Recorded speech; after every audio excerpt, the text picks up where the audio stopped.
November 22nd, 1963. Dallas, Texas, a day etched into the collective memory of a nation, a day when hope and tragedy collided on the streets of Dealey Plaza.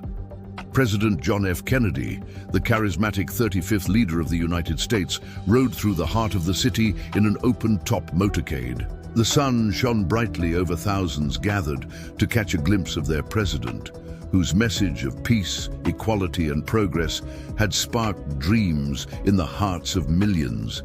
Yet, in a cruel twist of fate, those dreams were shattered in an instant. Kennedy's journey through Dallas was supposed to be a celebration, a symbol of unity during a time fraught with division. The Cold War tensions gripped the world, and the memory of the Cuban Missile Crisis was still fresh, a reminder of how perilously close humanity had come to the brink of nuclear annihilation. Domestically, the nation was roiling with demands for civil rights, spearheaded by figures like Martin Luther King Jr., whose calls for justice echoed across the land. But beneath the surface, fierce opposition to Kennedy's progressive vision simmered, especially in conservative strongholds like Dallas, where distrust and resentment ran deep. As the presidential motorcade wound its way toward the Trade Mart, the cheers of the crowd masked an impending horror. From a sixth-floor window of the Texas School Book Depository, Lee Harvey Oswald, a 24-year-old former Marine with a troubled past and tangled loyalties, prepared himself. A man shaped by a complicated life, disillusioned by his homeland, enamored with communism, and increasingly isolated, Oswald held in his hands a 6.5mm Carcano rifle. This weapon, purchased under an alias and shipped by mail, would soon forever alter the course of history. 3 shots rang out, sharp and terrible. The first passed harmlessly, but the second struck President Kennedy's neck and the chest of Texas Governor John Connally, who sat nearby. The third, devastating and fatal, struck Kennedy in the head. The limousine sped away, sirens wailing toward Parkland Memorial Hospital, where doctors fought a losing battle to save the fallen leader. At 1 p.m., the nation's heart stopped as news broke that the president was dead. Vice President Lyndon B. Johnson was sworn in aboard Air Force One just hours later, the weight of the tragedy heavy in the air. Meanwhile, Dallas police arrested Oswald in a nearby theater less than an hour after the shooting. The country, stunned, watched the drama unfold live on television, mourning a leader whose vision had been abruptly silenced. What followed was one of the most exhaustive investigations in American history. The FBI, led by J. Edgar Hoover, launched a massive probe that included over 25,000 interviews and tens of thousands of leads. Every piece of evidence was scrutinized with painstaking care. The Carcano rifle was traced directly to Oswald. His palm prints and fibers connected him to the scene, and eyewitnesses placed him at the sniper's perch. Yet Oswald's story was far from simple. Born in New Orleans, a man of many contradictions, he had defected to the Soviet Union, only to return disillusioned, marrying a Russian woman and struggling to find his place. His motivations were tangled in ideology, anger, and alienation.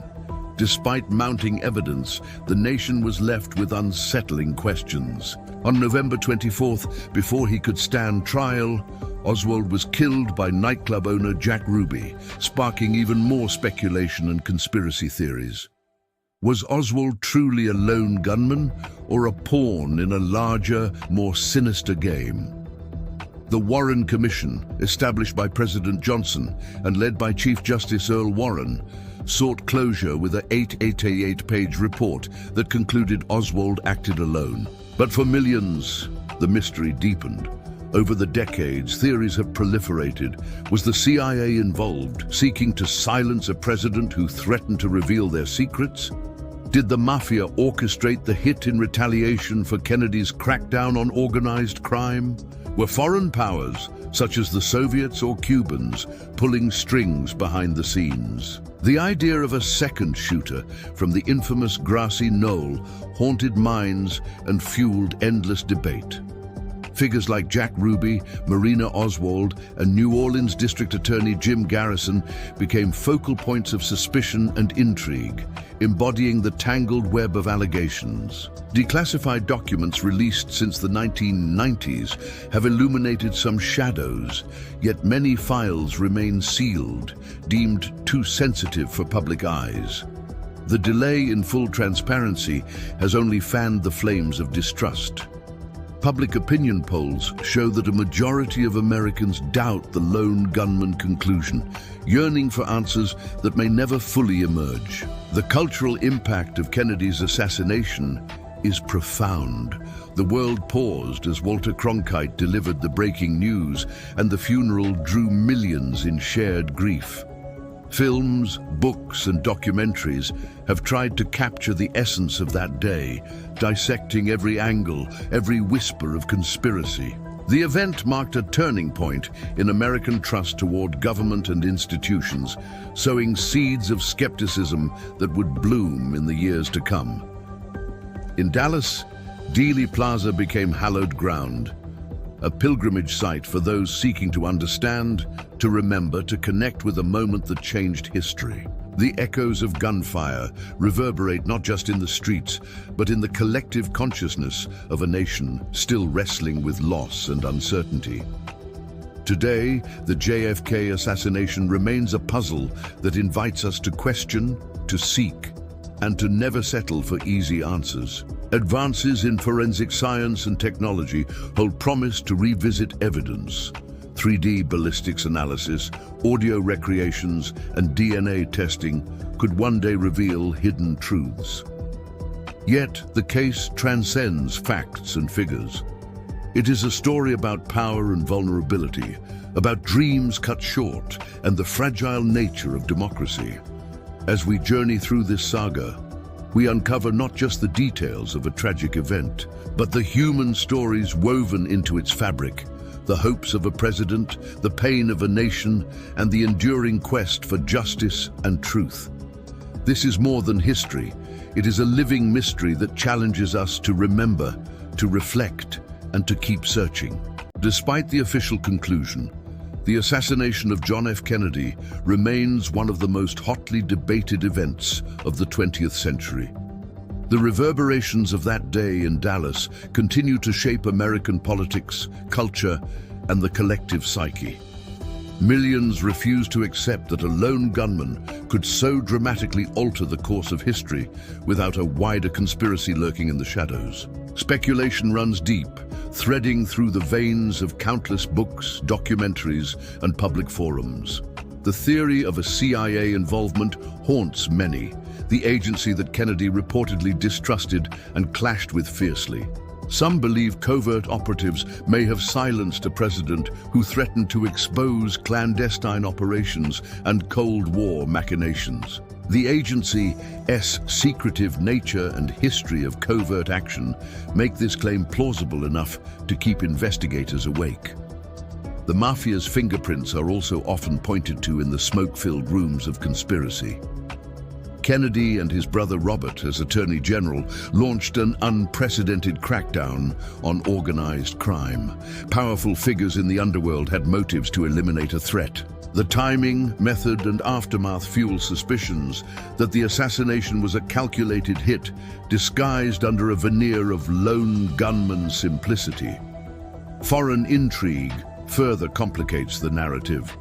Oswald's enigmatic ties to Cuba, where he declared allegiance to Fidel Castro, and his mysterious defection to the Soviet Union add layers of Cold War espionage drama. Did hostile foreign governments orchestrate a strike to destabilize America during its most vulnerable moment?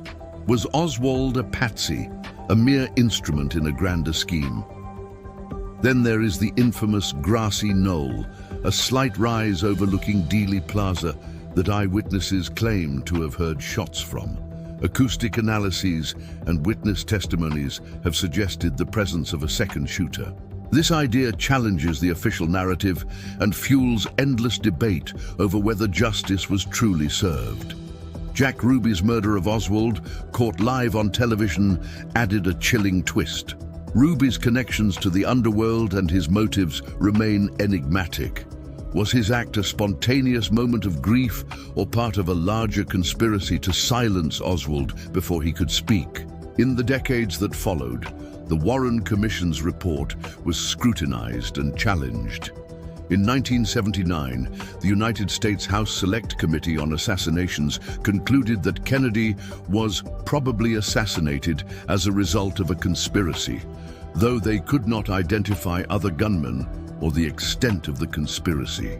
This further blurred lines between fact and suspicion, feeding a hunger for transparency. Public distrust in government institutions soared. The assassination planted a seed of skepticism that bore bitter fruit in later scandals like Watergate and the Vietnam War protests. The national mood shifted from hopeful idealism to wary cynicism. Kennedy's death was not only a personal loss, but a symbolic fracture in American innocence. Yet amid the fog of doubt, the JFK assassination remains a powerful cultural touchstone. Dealey Plaza is a place of pilgrimage for thousands who seek to connect with that moment frozen in time. Films like Oliver Stone's JFK and countless documentaries explore every angle, fueling the public's fascination. The story continues to captivate because it is part tragedy, part political thriller, and part unsolved riddle. Modern technology brings new hope to this enduring mystery. Advances in forensic science offer tools unimaginable in 1963. Ballistics experts can now recreate the trajectories of bullets with precision using 3D modeling. Acoustic scientists apply AI to analyze recordings that may reveal overlooked gunshots or background noises. DNA analysis of materials found at the scene could one day yield new leads, as genetic genealogy techniques have done in other cold cases. Despite these possibilities, some critical evidence has been lost or remains classified, frustrating researchers and advocates alike. The JFK Records Act of 1992 mandated the release of thousands of documents, but some files remain sealed under national security claims. The delayed transparency only fans the flames of conspiracy, and demands for full disclosure grow louder each year. This case also underscores a profound truth about history itself, that certain moments resist closure, that the truth can be elusive, and that memory and myth often intertwine. It is a cautionary tale of power and vulnerability, of how the assassination of one man can ripple through generations, shaping national identity and inspiring countless quests for justice. The legacy of JFK is one of hope and loss. His vision for America, a country rooted in equality, courage, and innovation, was cut tragically short, but it endures in the hearts of many. Memorials like the Eternal Flame at Arlington Cemetery and the Sixth-Floor Museum at Dealey Plaza keep his memory alive, inviting reflection and remembrance. Today, the question, who really killed JFK, is as compelling as ever. Forums, podcasts, and social media platforms buzz with theories, debates, and new research. The assassination is not just history, it is a living conversation, a puzzle that invites us all to look deeper, think critically, and never settle for simple answers. As we close this chapter, we are reminded that the story of John F. Kennedy is not just about the man or the tragedy, but about the enduring human quest for truth in the face of darkness. It challenges us to honor the past, question the present, and strive for a future where justice and transparency prevail. The assassination of JFK will forever remain a poignant reminder of the fragility of democracy and the high stakes of leadership. It calls on us to remember that behind every headline and historical record lie real people, dreamers, fighters, and visionaries whose lives shape the course of history. This story is far from over. It demands our attention, our curiosity, and our commitment to never forget the man who inspired a nation and the mystery that still captivates the world.